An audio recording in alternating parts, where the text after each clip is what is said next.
আপনি কি বলছিলেন? আপনি আপনি আপনি এরকম এরকম এরকম হ্যাঁ এরকম এরকম এরকম এরকম এরকম এই ভদ্র মহিলা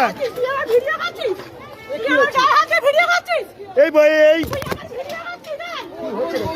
এই যে আমাকে বিজেপি সরকার চিটিংবাজ সরকার বলছে যে বিজেপি সরকার চিটিংবাজ সরকার।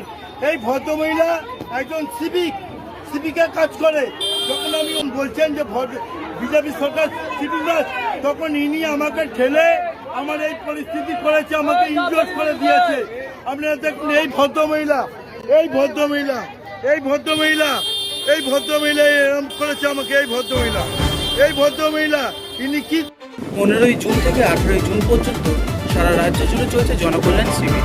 জয়নগর পৌরসভায় আয়োজিত এমনই একটি ক্যাম্পে লাইনে দাঁড়াতে হচ্ছে বলে ক্ষোভ উগরে দেন 9 নম্বর ওয়ার্ডের তৃণমূল সমর্থক তনুশ্রী চক্রবর্তী। প্রত্যক্ষদর্শীরা জানিয়েছেন, লাইনে দাঁড়িয়ে উক্ত মহিলা প্রধানমন্ত্রী নরেন্দ্র মোদী এবং রাজ্যের মুখ্যমন্ত্রী শুভেন্দু অধিকারী সম্পর্কে বিভিন্ন অশালীন মন্তব্য করছিলেন।